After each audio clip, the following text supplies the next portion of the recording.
ನಮಸ್ಕಾರ ಎಲ್ರಿಗೂ. ಇವತ್ತು ಧನುರ್ಮಾಸದ ಕೊನೆಯ ದಿನ. ಈ ದಿನ ನಾವು ಅತ್ಯಂತ ಶಕ್ತಿಶಾಲಿ ಶ್ರೀರಾಮ ಮಂತ್ರವನ್ನು ಕೇಳುವ. ಈ ಮಂತ್ರವನ್ನು ಶ್ರೀರಾಮ ರಕ್ಷಾ ಸ್ತೋತ್ರದಿಂದ ತೆಗೆದುಕೊಂಡಿರುವುದು. ಇವತ್ತು ಈ ಮಂತ್ರವನ್ನು ಭಕ್ತಿಯಿಂದ ಕೇಳಿದ್ರೆ ಸುಖ ಸಂಪತ್ತು ಪ್ರಾಪ್ತಿಯಾಗ್ತದೆ. ಯಮದೂತರು ಅಂದರೆ ಅಕಾಲ ಮೃತ್ಯು ಹತ್ತಿರವೂ ಬರುವುದಿಲ್ಲ. ಸಂಕಟ ಹಾಗೂ ಆಪತ್ತು ಬರುವ ಮೊದಲೇ ನಾಶವಾಗಿ ಹೋಗುತ್ತವೆ. ಸಕಲ ದುಃಖ ನಾಶವಾಗುತ್ತದೆ, ಪಾಪ ಪರಿಹಾರವಾಗುತ್ತದೆ ಹಾಗೂ ಶಿವದೇವರ ವಿಶೇಷ ಆಶೀರ್ವಾದವೂ ಪ್ರಾಪ್ತಿಯಾಗುತ್ತದೆ. ಇವತ್ತು ಈ ಮಂತ್ರವನ್ನು ಭಕ್ತಿಯಿಂದ ತಲಾ 108 ಬಾರಿ ಬೆಳಿಗ್ಗೆ, ಮಧ್ಯಾಹ್ನ ಹಾಗೂ ಸಂಜೆ ಕೇಳಿದ್ರೆ ಸಹಸ್ರ ವರ್ಷಗಳ ಕಾಲ ಶ್ರೀ ವಿಷ್ಣುದೇವರ ಆರಾಧನೆ ಮಾಡಿದ ಫಲ ಸಿಗುತ್ತದೆ. ಇವತ್ತು ಶ್ರೀ ವಿಷ್ಣುದೇವರಿಗೆ ಹಳದಿ ಬಣ್ಣದ ಹೂವನ್ನು ಇಟ್ಟು, ಅಂದರೆ ಸೇವಂತಿಗೆಯ ಹೂವನ್ನು ಇಟ್ಟು ಪೂಜೆ ಮಾಡಿ ಹಾಗೂ ದೇವರಲ್ಲಿ ಪ್ರಾರ್ಥಿಸಿ. ನಿನ್ನೆ ನಾನು ಕೇಳಿದ ಪ್ರಶ್ನೆ, ಇವರಲ್ಲಿ ಯಾವ ನದಿ ಶನಿದೇವರ ಸಹೋದರಿ ಎಂದು. ಈ ಪ್ರಶ್ನೆಗೆ ಸರಿ ಉತ್ತರ ಸಿ, ಯಮುನಾ ನದಿ. ಸರಿ ಉತ್ತರ ಕೊಟ್ಟವರಲ್ಲಿ ಒಬ್ಬರ ಹೆಸರು ನಿರ್ಮಲಾ ಪ್ಯಾಟಿ. ನಿರ್ಮಲಾ ಅವರೇ ಭಕ್ತಿ ಮಾಡುವುದನ್ನು ಮುಂದುವರಿಸಿ ಅಂತ ಹೇಳ್ತಾ ಇವತ್ತಿನ ಪ್ರಶ್ನೆಯನ್ನು ನೋಡುವ. ಈ ಮಂತ್ರದಲ್ಲಿ ದೂರ್ವಾ ಅನ್ನುವ ಶಬ್ದ ಬಂದಿದೆ. ದೂರ್ವಾ ಎಂದರೇನು? ಎ, ಕೇತಕಿ ಗಿಡ, ಬಿ, ಗರಿಕೆ ಹುಲ್ಲು, ಸಿ, ತುಂಬೆ ಗಿಡ, ಡಿ, ಕಾಶ ಹುಲ್ಲು. ಈ ಪ್ರಶ್ನೆಗೆ ಸರಿಯುತ್ತರ ಕೊಟ್ಟವರಲ್ಲಿ ಒಬ್ಬರ ಹೆಸರನ್ನು ನಾಳಿನ ವಿಡಿಯೋದಲ್ಲಿ ಹೇಳ್ತೇನೆ. ಬನ್ನಿ ಈಗ ಈ ಶಕ್ತಿಶಾಲಿ ಶ್ರೀ ರಾಮರಕ್ಷಾ ಸ್ತೋತ್ರ ಮಂತ್ರವನ್ನು 108 ಬಾರಿ ಭಕ್ತಿಯಿಂದ ಕೇಳುವ. ಅದಕ್ಕಿಂತ ಮುಂಚೆ ಜೈ ಶ್ರೀರಾಮ ಎಂದು ಕಮೆಂಟ್ ಮಾಡಿ, ಚಾನಲಿಗೆ ಹೊಸಬ್ರಾಗಿದ್ದರೆ ಚಾನಲನ್ನು ಸಬ್ಸ್ಕ್ರೈಬ್ ಮಾಡಿ, ಹತ್ರ ಇರುವ ಬೆಲ್ ಬಟನ್ ಪ್ರೆಸ್ ಮಾಡಿ, ಆಲ್ ಅನ್ನುವ ಆಪ್ಷನ್ ಅನ್ನು ಸೆಲೆಕ್ಟ್ ಮಾಡಿ. ರಾಮಂ ದೂರ್ವಾದಲಶ್ಯಾಮಂ ಪದ್ಮಾಕ್ಷಂ ಪೀತವಾಸಸಂ ಭರ್ಜನಂ ಭವಬೀಜಾನಾಮಾರ್ಜನಂ ಸುಖ ಸಂಪದಾಂ ತರ್ಜನಂ ಯಮದೂತಾನಾಂ ರಾಮ ರಾಮೇತಿ ಗರ್ಜನಂ. ರಾಮಂ ದೂರ್ವಾದಲಶ್ಯಾಮಂ ಪದ್ಮಾಕ್ಷಂ ಪೀತವಾಸಸಂ ಭರ್ಜನಂ ಭವಬೀಜಾನಾಮಾರ್ಜನಂ ಸುಖ ಸಂಪದಾಂ ತರ್ಜನಂ ಯಮದೂತಾನಾಂ ರಾಮ ರಾಮೇತಿ ಗರ್ಜನಂ. ರಾಮಂ ದೂರ್ವಾದಲಶ್ಯಾಮಂ ಪದ್ಮಾಕ್ಷಂ ಪೀತವಾಸಸಂ ಭರ್ಜನಂ ಭವಬೀಜಾನಾಮಾರ್ಜನಂ ಸುಖ ಸಂಪದಾಂ ತರ್ಜನಂ ಯಮದೂತಾನಾಂ ರಾಮ ರಾಮೇತಿ ಗರ್ಜನಂ. ರಾಮಂ ದೂರ್ವಾದಲಶ್ಯಾಮಂ ಪದ್ಮಾಕ್ಷಂ ಪೀತವಾಸಸಂ ಭರ್ಜನಂ ಭವಬೀಜಾನಾಮಾರ್ಜನಂ ಸುಖ ಸಂಪದಾಂ ತರ್ಜನಂ ಯಮದೂತಾನಾಂ ರಾಮ ರಾಮೇತಿ ಗರ್ಜನಂ. ರಾಮಂ ದೂರ್ವಾದಲಶ್ಯಾಮಂ ಪದ್ಮಾಕ್ಷಂ ಪೀತವಾಸಸಂ ಭರ್ಜನಂ ಭವಬೀಜಾನಾಮಾರ್ಜನಂ ಸುಖ ಸಂಪದಾಂ ತರ್ಜನಂ ಯಮದೂತಾನಾಂ ರಾಮ ರಾಮೇತಿ ಗರ್ಜನಂ. ರಾಮಂ ದೂರ್ವಾದಲಶ್ಯಾಮಂ ಪದ್ಮಾಕ್ಷಂ ಪೀತವಾಸಸಂ ಭರ್ಜನಂ ಭವಬೀಜಾನಾಮಾರ್ಜನಂ ಸುಖ ಸಂಪದಾಂ ತರ್ಜನಂ ಯಮದೂತಾನಾಂ ರಾಮ ರಾಮೇತಿ ಗರ್ಜನಂ. ರಾಮಂ ದೂರ್ವಾದಲಶ್ಯಾಮಂ ಪದ್ಮಾಕ್ಷಂ ಪೀತವಾಸಸಂ ಭರ್ಜನಂ ಭವಬೀಜಾನಾಮಾರ್ಜನಂ ಸುಖ ಸಂಪದಾಂ ತರ್ಜನಂ ಯಮದೂತಾನಾಂ ರಾಮ ರಾಮೇತಿ ಗರ್ಜನಂ. ರಾಮಂ ದೂರ್ವಾದಲಶ್ಯಾಮಂ ಪದ್ಮಾಕ್ಷಂ ಪೀತವಾಸಸಂ ಭರ್ಜನಂ ಭವಬೀಜಾನಾಮಾರ್ಜನಂ ಸುಖ ಸಂಪದಾಂ ತರ್ಜನಂ ಯಮದೂತಾನಾಂ ರಾಮ ರಾಮೇತಿ ಗರ್ಜನಂ. ರಾಮಂ ದೂರ್ವಾದಲಶ್ಯಾಮಂ ಪದ್ಮಾಕ್ಷಂ ಪೀತವಾಸಸಂ ಭರ್ಜನಂ ಭವಬೀಜಾನಾಮಾರ್ಜನಂ ಸುಖ ಸಂಪದಾಂ ತರ್ಜನಂ ಯಮದೂತಾನಾಂ ರಾಮ ರಾಮೇತಿ ಗರ್ಜನಂ. ರಾಮಂ ದೂರ್ವಾದಲಶ್ಯಾಮಂ ಪದ್ಮಾಕ್ಷಂ ಪೀತವಾಸಸಂ ಭರ್ಜನಂ ಭವಬೀಜಾನಾಮಾರ್ಜನಂ ಸುಖ ಸಂಪದಾಂ तर्जनं यमदूतानां राम रामेति गर्जनं रामं दूर्वादलश्यामं पद्माक्षं पीतवाससं भर्जनं भवबीजानामार्जनं सुखसम्पदां तर्जनं यमदूतानां राम रामेति गर्जनं रामं दूर्वादलश्यामं पद्माक्षं पीतवाससं भर्जनं भवबीजानामार्जनं सुखसम्पदां तर्जनं यमदूतानां राम रामेति गर्जनं रामं दूर्वादलश्यामं पद्माक्षं पीतवाससं भर्जनं भवबीजानामार्जनं सुखसम्पदां तर्जनं यमदूतानां राम रामेति गर्जनं रामं दूर्वादलश्यामं पद्माक्षं पीतवाससं भर्जनं भवबीजानामार्जनं सुखसम्पदां तर्जनं यमदूतानां राम रामेति गर्जनं रामं दूर्वादलश्यामं पद्माक्षं पीतवाससं भर्जनं भवबीजानामार्जनं सुखसम्पदां तर्जनं यमदूतानां राम रामेति गर्जनं रामं दूर्वादलश्यामं पद्माक्षं पीतवाससं भर्जनं भवबीजानामार्जनं सुखसम्पदां तर्जनं यमदूतानां राम रामेति गर्जनं रामं दूर्वादलश्यामं पद्माक्षं पीतवाससं भर्जनं भवबीजानामार्जनं सुखसम्पदां तर्जनं यमदूतानां राम रामेति गर्जनं रामं दूर्वादलश्यामं पद्माक्षं पीतवाससं भर्जनं भवबीजानामार्जनं सुखसम्पदां तर्जनं यमदूतानां राम रामेति गर्जनं रामं दूर्वादलश्यामं पद्माक्षं पीतवाससं भर्जनं भवबीजानामार्जनं सुखसम्पदां तर्जनं यमदूतानां राम रामेति गर्जनं रामं दूर्वादलश्यामं पद्माक्षं पीतवाससं भर्जनं भवबीजानामार्जनं सुखसम्पदां तर्जनं यमदूतानां राम रामेति गर्जनं रामं दूर्वादलश्यामं पद्माक्षं पीतवाससं भर्जनं भवबीजानामार्जनं सुखसम्पदां तर्जनं यमदूतानां राम रामेति गर्जनं रामं दूर्वादलश्यामं पद्माक्षं पीतवाससं भर्जनं भवबीजानामार्जनं सुखसम्पदां तर्जनं यमदूतानां राम रामेति गर्जनं रामं दूर्वादलश्यामं पद्माक्षं पीतवाससं भर्जनं भवबीजानामार्जनं सुखसम्पदां तर्जनं यमदूतानां राम रामेति गर्जनं रामं दूर्वादलश्यामं पद्माक्षं पीतवाससं भर्जनं भवबीजानामार्जनं सुखसम्पदां तर्जनं यमदूतानां राम रामेति गर्जनं रामं दूर्वादलश्यामं पद्माक्षं पीतवाससं भर्जनं भवबीजानामार्जनं सुखसम्पदां तर्जनं यमदूतानां राम रामेति गर्जनं रामं दूर्वादलश्यामं पद्माक्षं पीतवाससं भर्जनं भवबीजानामार्जनं सुखसम्पदां तर्जनं यमदूतानां राम रामेति गर्जनं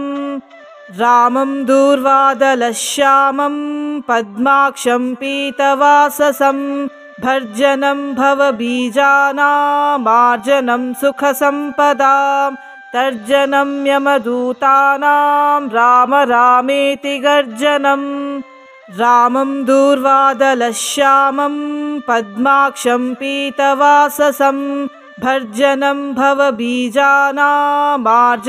सुखसम्पदां तर्जनं यमदूतानां राम रामेति गर्जनम्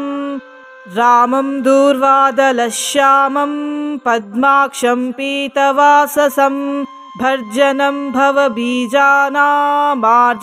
सुखसम्पदां तर्जनं यमदूतानां राम रामेति गर्जनम् रामं दूर्वादलश्यामं पद्माक्षं पीतवाससं भर्जनं भवबीजानामार्जनं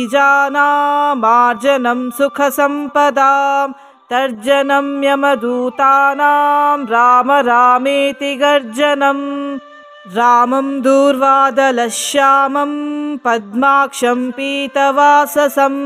भर्जनं भवबीजानामार्जनं सुखसम्पदां तर्जनं यमदूतानां राम रामेति गर्जनम् रामं दूर्वादलश्यामं पद्माक्षं पीतवाससं भर्जनं भवबीजानामार्जनं सुखसम्पदां तर्जनं यमदूतानां राम रामेति गर्जनम् रामं दूर्वादलश्यामं पद्माक्षं पीतवाससं भर्जनं भवबीजानामार्जनं सुखसम्पदां तर्जनं यमदूतानां राम रामेति गर्जनम् रामं दूर्वादलश्यामं पद्माक्षं पीतवाससं भर्जनं भवबीजानामार्जनं सुखसम्पदां तर्जनं यमदूतानां राम रामेति गर्जनम् रामं दूर्वादलश्यामं पद्माक्षं पीतवाससं भर्जनं भवबीजानामार्जनं सुखसम्पदां तर्जनं यमदूतानां राम रामेति गर्जनम् रामं दूर्वादलश्यामं पद्माक्षं पीतवाससं भर्जनं भवबीजानामार्जनं सुखसम्पदां तर्जनं यमदूतानां राम रामेति गर्जनम् रामं दूर्वादलश्यामं पद्माक्षं पीतवाससं भर्जनं भवबीजानामार्जनं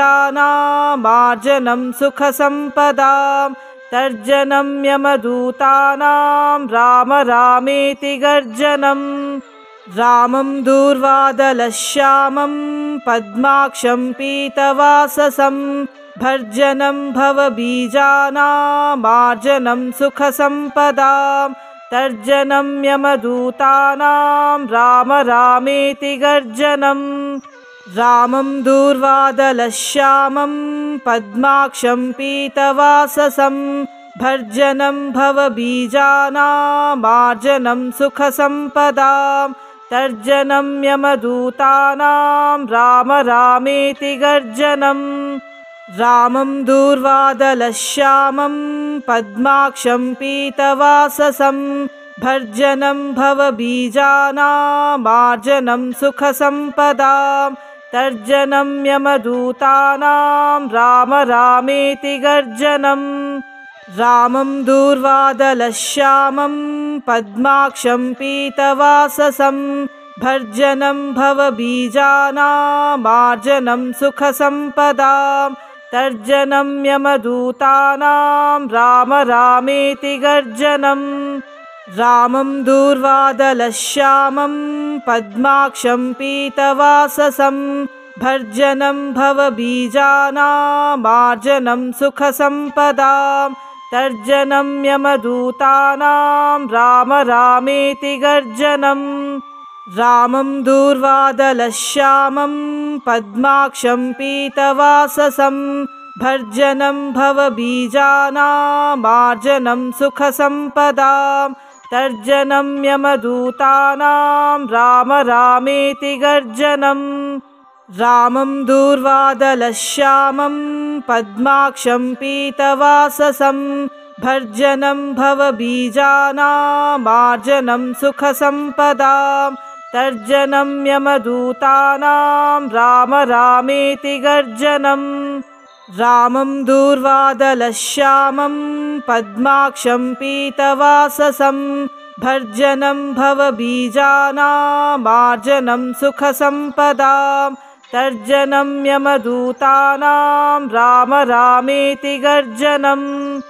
रामं दूर्वादलश्यामं पद्माक्षं पीतवाससं भर्जनं भवबीजानामार्जनं सुखसम्पदां तर्जनं यमदूतानां राम रामेति गर्जनम् रामं दूर्वादलश्यामं पद्माक्षं पीतवाससं भर्जनं भवबीजानामार्जनं सुखसम्पदां तर्जनं यमदूतानां राम रामेति गर्जनम् रामं दूर्वादलश्यामं पद्माक्षं पीतवाससं भर्जनं भवबीजानामार्जनं सुखसम्पदां तर्जनं यमदूतानां राम रामेति गर्जनम् रामं दूर्वादलश्यामं पद्माक्षं पीतवाससं भर्जनं भवबीजानामार्जनं सुखसम्पदां तर्जनं यमदूतानां राम रामेति गर्जनम् रामं दूर्वादलश्यामं पद्माक्षं पीतवाससं भर्जनं भवबीजानामार्जनं सुखसम्पदां तर्जनं यमदूतानां राम रामेति गर्जनम् रामं दूर्वादलश्यामं पद्माक्षं पीतवाससं भर्जनं भवबीजानामार्जनं सुखसम्पदां तर्जनं यमदूतानां राम रामेति गर्जनम् रामं दूर्वादलश्यामं पद्माक्षं पीतवाससं भर्जनं भवबीजानामार्जनं सुखसम्पदां तर्जनं यमदूतानां राम रामेति गर्जनम् रामं दूर्वादलश्यामं पद्माक्षं पीतवाससं भर्जनं भवबीजानामार्जनं सुखसम्पदां तर्जनं यमदूतानां राम रामेति गर्जनम् रामं दूर्वादलश्यामं पद्माक्षं पीतवाससं भर्जनं भवबीजानामार्जनं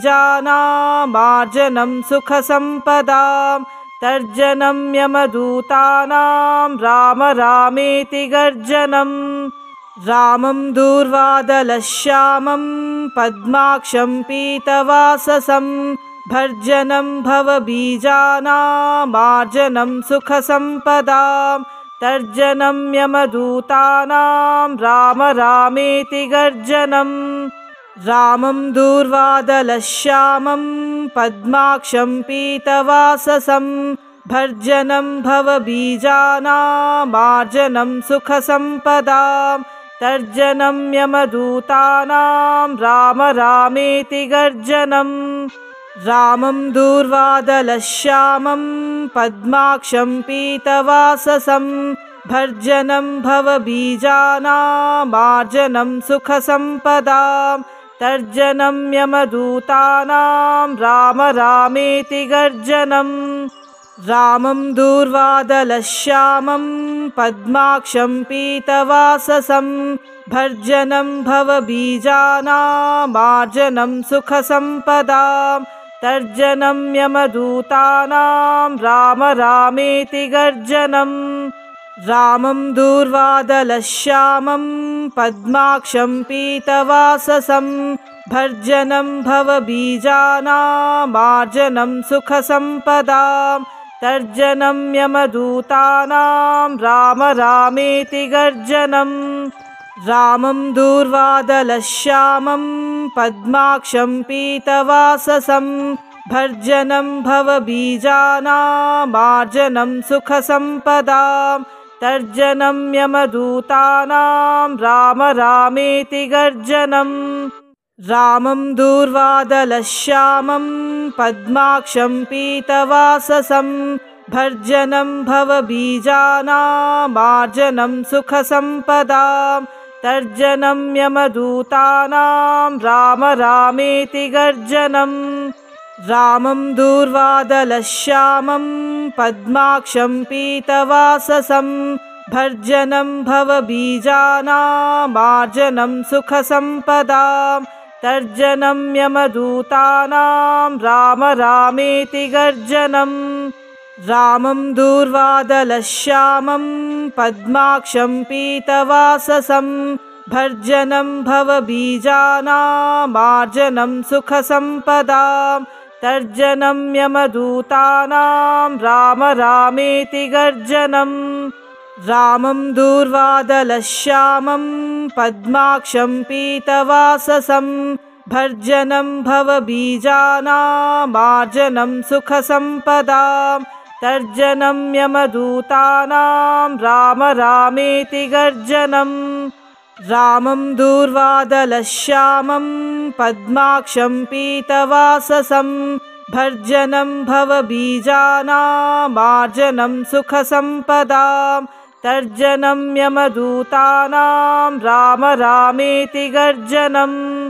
रामं दूर्वादलश्यामं पद्माक्षं पीतवाससं भर्जनं भवबीजानामार्जनं सुखसम्पदां तर्जनं यमदूतानां राम रामेति गर्जनम् रामं दूर्वादलश्यामं पद्माक्षं पीतवाससं भर्जनं भवबीजानामार्जनं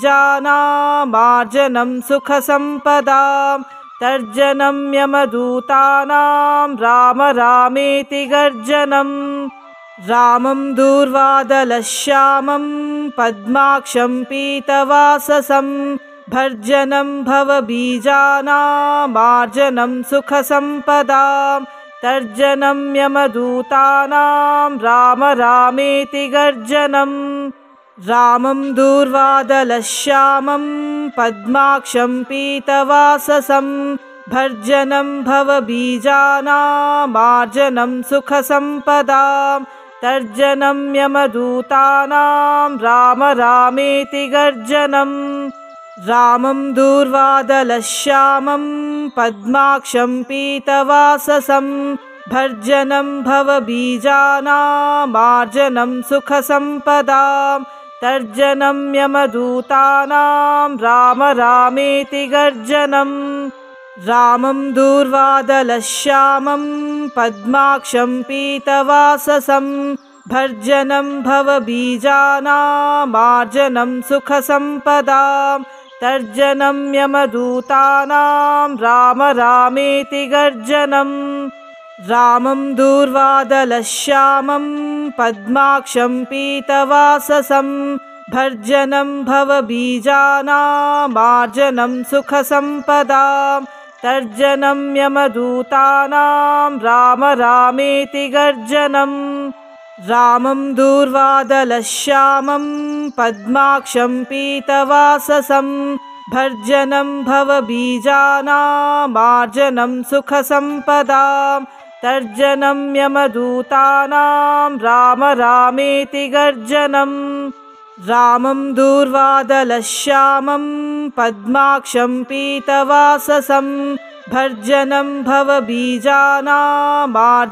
सुखसम्पदां तर्जनं यमदूतानां राम रामेति गर्जनम् रामं दूर्वादलश्यामं पद्माक्षं पीतवाससं भर्जनं भवबीजानामार्जनं सुखसम्पदां तर्जनं यमदूतानां राम रामेति गर्जनम् रामं दूर्वादलश्यामं पद्माक्षं पीतवाससं भर्जनं भवबीजानामार्जनं सुखसम्पदां तर्जनं यमदूतानां राम रामेति गर्जनम् रामं दूर्वादलश्यामं पद्माक्षं पीतवाससं भर्जनं भवबीजानामार्जनं सुखसम्पदां तर्जनं यमदूतानां राम रामेति गर्जनम् रामं दूर्वादलश्यामं पद्माक्षं पीतवाससं भर्जनं भवबीजानामार्जनं सुखसम्पदां तर्जनं यमदूतानां राम रामेति गर्जनम् रामं दूर्वादलश्यामं पद्माक्षं पीतवाससं भर्जनं भवबीजानामार्जनं सुखसम्पदां तर्जनं यमदूतानां राम रामेति गर्जनम् रामं दूर्वादलश्यामं पद्माक्षं पीतवाससं भर्जनं भवबीजानामार्जनं सुखसम्पदां तर्जनं यमदूतानां राम रामेति गर्जनम् रामं दूर्वादलश्यामं पद्माक्षं पीतवाससं भर्जनं भवबीजानामार्जनं सुखसम्पदां तर्जनं यमदूतानां राम रामेति गर्जनम् रामं दूर्वादलश्यामं पद्माक्षं पीतवाससं भर्जनं भवबीजानामार्जनं सुखसम्पदां तर्जनं यमदूतानां राम रामेति गर्जनम् रामं दूर्वादलश्यामं पद्माक्षं पीतवाससं भर्जनं भवबीजानामार्जनं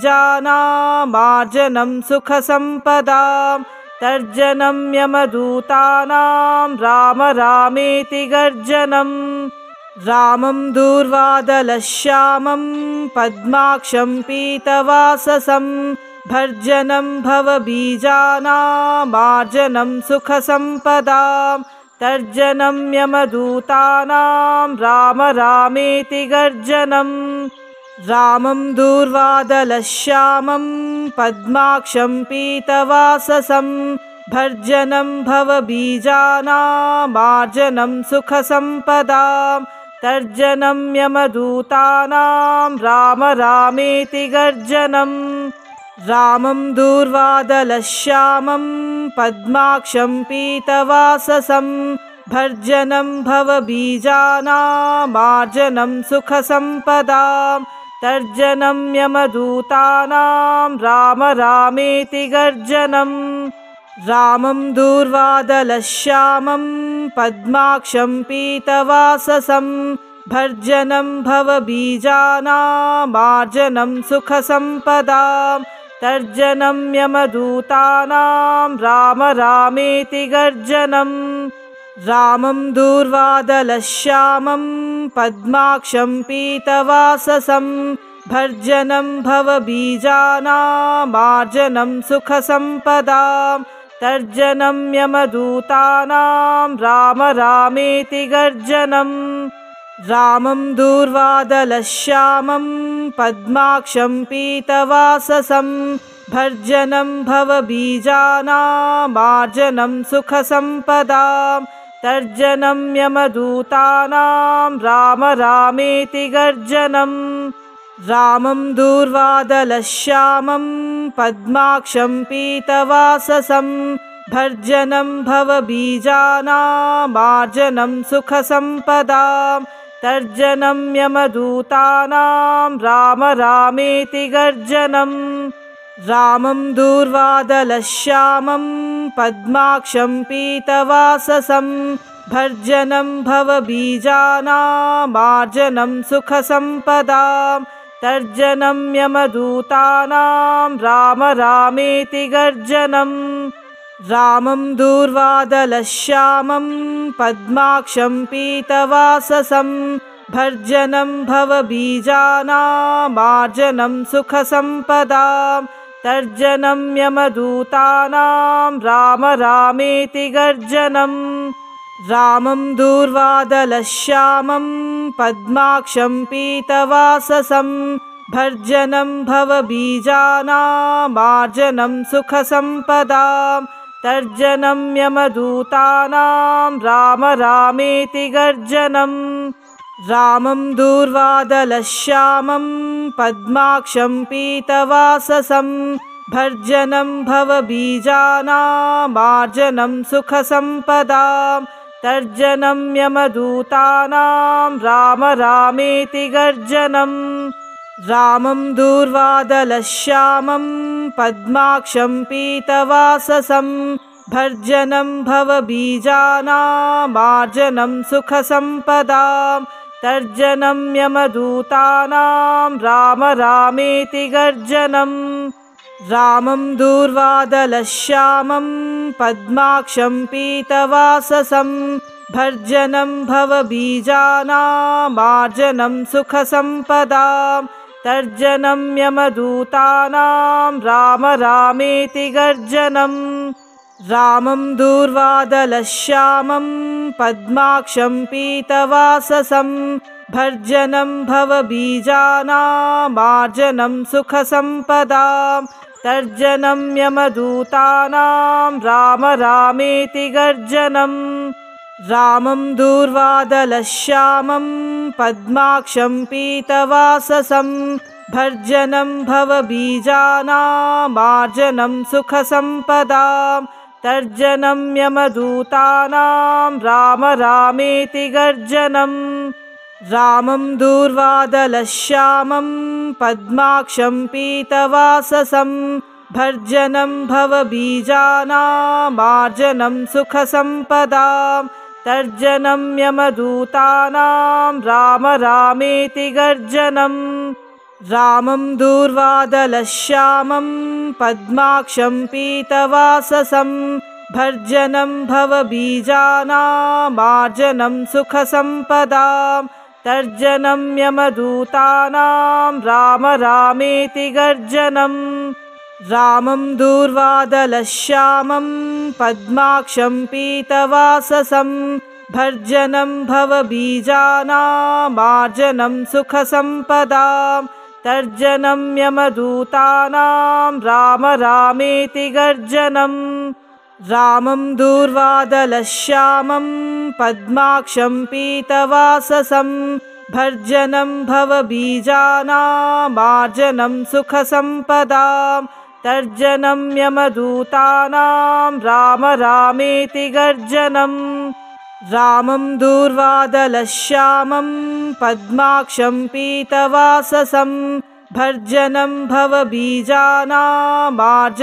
सुखसम्पदां तर्जनं यमदूतानां राम रामेति गर्जनम् रामं दूर्वादलश्यामं पद्माक्षं पीतवाससं भर्जनं भवबीजानामार्जनं सुखसम्पदां तर्जनं यमदूतानां राम रामेति गर्जनम् रामं दूर्वादलश्यामं पद्माक्षं पीतवाससं भर्जनं भवबीजानामार्जनं सुखसम्पदां तर्जनं यमदूतानां राम रामेति गर्जनम् रामं दूर्वादलश्यामं पद्माक्षं पीतवाससं भर्जनं भवबीजानामार्जनं सुखसम्पदां तर्जनं यमदूतानां राम रामेति गर्जनम् रामं दूर्वादलश्यामं पद्माक्षं पीतवाससं भर्जनं भवबीजानामार्जनं सुखसम्पदां तर्जनं यमदूतानां राम रामेति गर्जनम् रामं दूर्वादलश्यामं पद्माक्षं पीतवाससं भर्जनं भवबीजानामार्जनं सुखसम्पदां तर्जनं यमदूतानां राम रामेति गर्जनम्